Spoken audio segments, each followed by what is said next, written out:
Thank you for coming to this YouTube video presentation of mine. My name is Pat Goodover. Today I want to talk to you about how real estate agents can work for and on behalf of you, the home buyer. I call this presentation, Don't Tell Me That. It'll become clear why that title a little bit later. But Don't Tell Me That is an important comment that you are going to want in your head as you talk to a real estate agent. There are 5 things that you, as a home buyer, want your real estate agent to do for you. We're going to talk about that. Before I do, however, I want to clear up a misconception. Who pays a real estate agent? Well, if you're the seller, you say, I do. It's my house. I have the equity. I get the money. I pay it to the listing agent. I am paying the commission. And if you're the buyer, you're saying, I pay it. It's my money. I bring the money to the table. The reality is the transaction pays the real estate commission and everything else, frankly. The seller brings the property to the table. The buyer brings the money to the table. It gets put into one big pot, stirred around. All the expenses get paid out of that transaction. The buyer ends up with the property. The seller ends up with the net equity in his pocket. The transaction pays everything. Does the buyer pay extra for a real estate agent? The answer is no. Never. With one exception, and that's a for sale by owner. But if you look at the for sale by owner ads, you will see more and more that they put in there that they will work with a real estate agent, which means they will work with your real estate agent, the buyer's agent. So the reality is, you, the buyer, will probably never ever have to pay for a real estate agent commission. If you don't have to pay extra, why use somebody else that isn't representing you, the buyer? That's what I want to talk to you about today. So let's get into that presentation. How real estate agents can legally behave in the state of Montana. Sounds like a really boring topic. It can be, but it's an important topic. You want to consider what you, the home buyer, want from an agent. I'm going to show you 5 things that you want to consider as you go through this presentation. You want guidance. Tell me what to do. What kind of financing options are there? What should I be looking at on this property? You want direction. Tell me how to do it. You want advice on everything you can get advice upon. What concerns should I consider on this property? What concerns should I consider in the home buying process? What about the financing? What about closing? What about title companies? What kind of advice can you give me on my purchase of property that's important to me? Confidentiality. Don't tell others what I tell you. That's a very important issue. And finally, full disclosure. Is there something I am missing? Should I be looking for covenants? What about septic tank issues, if there are any? What about issues of the area and the neighborhood? Are there things that I should be looking at that I don't know about, but you do? Those are the 5 things that you, the home buyer, want from a real estate agent. There are 4 ways that real estate agents can behave in the state of Montana. They can represent the buyer, the seller, both, or neither. Now, there is a schizophrenic type of representation that exists. That is where a buyer's agent and a seller's agent are in the same real estate firm. It's called in-house designation. It's kind of an awkward schizophrenic representation. If you can avoid it, please do. If you can't, well, at least go in with your eyes open. There is a disclosure form that you should see very early on when you talk to a real estate agent. It is nothing more than a definition sheet. It explains the duties to all parties as to how a real estate agent behaves with you. When you talk to a real estate agent, they should show you this form very early on. compare those duties very carefully. You want to know what you're getting yourself into as far as real estate agents are concerned. Do you have someone who's willing to work for you and only you? How about a seller's agent, a dual agent, or a non-agent? Is that important? How is that important? Those are things you will want to look at and compare carefully what those duties are. As you go through this disclosure statement, this definition sheet, pay careful attention to what each agent can give you.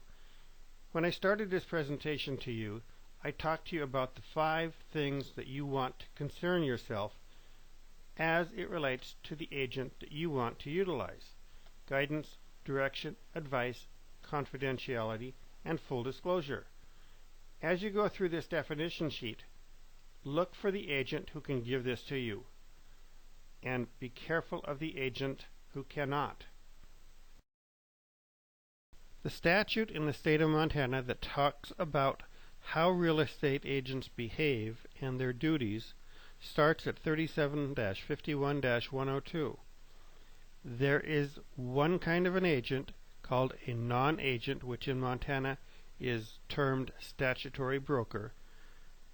That person is an agent who assists you with a transaction. Assists. There's no guidance, direction, and advice. There's no confidentiality. They assist you. A good example is when you, the buyer, and a seller have come to an agreement outside of this relationship on a property. You have found a for sale by owner, for example, or you want to buy a house of a friend of yours. You need somebody who will write the deal up. You want it put together so that it's legal and that all the things are covered that should be covered. You are going to this agent to assist you in that transaction. Under state law, a real estate agent is presumed to be a statutory broker or a non-agent, unless you change him or her in writing. You have to sign something that says you are no longer a statutory broker. Many people take the position, I don't want to sign anything. I've never had to before, I don't want to again. So-and-so didn't make me do it. Why should I sign anything? If you sign nothing other than the disclosure form, you're going to sign that disclosure form, which really says you've seen it and you've been presented with it and you have a copy of it. But if you sign nothing else, you will be working with a non-agent. That is an order taker. What are the duties of this order taker, this non-agent, this statutory broker? They are outlined in that statute. Remember what you want from an agent. We talked about it earlier. You want guidance, advice, direction, confidentiality, and full disclosure. How does that compare with what you get from a non-agent? The answer is none of these. You get none of these from a non-agent, from a statutory broker. A seller's agent is obligated to act solely, completely, and 100% for and on behalf of the seller. That's what the statute says. Obey promptly and efficiently any lawful instructions of the seller. Disclose to the seller anything including confidences and motivation of you, the buyer. And safeguard the seller's confidences. All real estate agents are required to disclose adverse material facts. The seller's agent is no different from that. Except, look at this clarification. The seller's agent is not required to verify any statements made by the seller.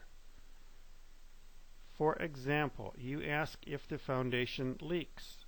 The seller says no. The seller's agent doesn't have to double check it. All he has to do is relay to you what the seller said. Does the roof leak? The seller says no. The seller's agent tells you No, but doesn't have to verify it. Is this what you really want from a real estate agent? I would doubt it. If the agent doesn't know something, all they have to do is say, I don't know. They're not required to go research it, look it out, find it out, do anything. When you're dealing with a seller's agent, what about these 5 things that you want from an agent? The guidance, direction, advice, confidentiality, and full disclosure. What do you get with a seller's agent as relates to these 5 items?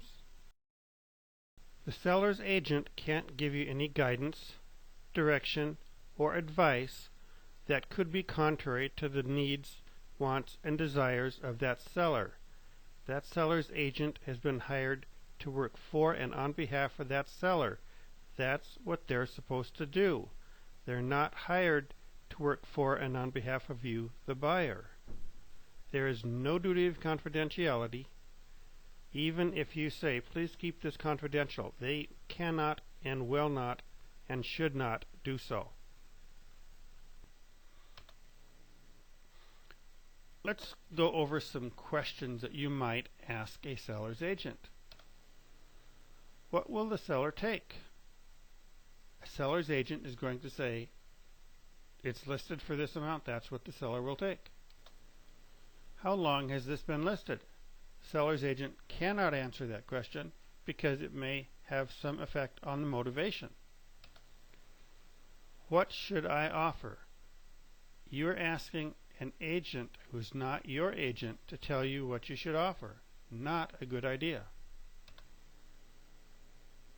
You say to that agent, I would pay $120,000 because that's what the guy wants, but I want to start at $110,000 just to see how motivated they are. The seller's agent will then go to the seller and say, I have an offer of $110,000, but the buyer is willing to pay $120,000. Let's counter at full price. The third way a real estate agent can behave is as a buyer's agent. That requires that you do something in writing. That's what the statute says. You, the buyer, have to do something in writing. That will allow that agent to act solely on behalf of you, the buyer. It's a two-way street. You have to sign a document. He has to sign a document. You have to agree to work with that person, and that person has to agree to work with you.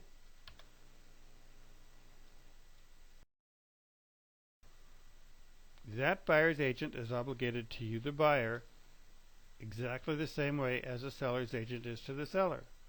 Act solely for the buyer, obey promptly all your instructions, disclose any relevant or material facts that concern the real estate transaction, including motivation and other factors if that agent knows them, and safeguard your confidences. What do you get with a buyer's agent? As it relates to those 5 items, which ones do you get? You get all of them. You get guidance, direction, advice, confidentiality as to what you tell that person, and full disclosure. They will help you look for things that you should know instead of just relying on what you are told. Let me show you a little different way of looking at this. You sign a buyer-broker agreement. You get these 5 items. You don't sign a buyer-broker agreement. You don't get any of these 5 items. Hopefully that will cement in your mind the importance of signing something. So if you're thinking, I don't sign any documents, just be aware of what you're giving up. There is a dual agent option. That agent represents both you, the buyer, and the seller. Both of you have to agree to this. The legal profession has determined this is unethical. but the real estate profession has said, oh no, we can do this, I would strongly suggest you look twice or 3 times or 4 times if you run into this situation. When you are working with a dual agent, what do you get as far as these 5 items that you want? Guidance is limited. Direction is limited. Advice is limited. Confidentiality limited. Full disclosure limited. Maybe a more accurate title for a dual agent is a limited agent. They are limited in what they can do or not do on your behalf. Let me explain to you how I work in a real estate transaction. I am a buyer's broker, except for 2 situations. 1, I have been hired by Fannie Mae to market their real estate listings. So if I have a bank repossession from Fannie Mae, I will be their real estate broker. And 2, once in a while, I have properties of my own that I sell. Usually they are properties I've bought to fix up and resell. Those are the 2 examples in which I would not be a buyer's broker. Let me explain why I think that I'm the best buyer's broker for you, the home buyer.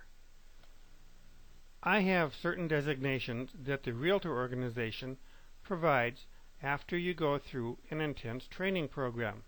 I have what's called an ABR designation, Accredited Buyer's Representative, and an ABRM designation, Accredited Buyer's Representative Manager, which means I am allowed to manage and know how to manage other buyer brokers.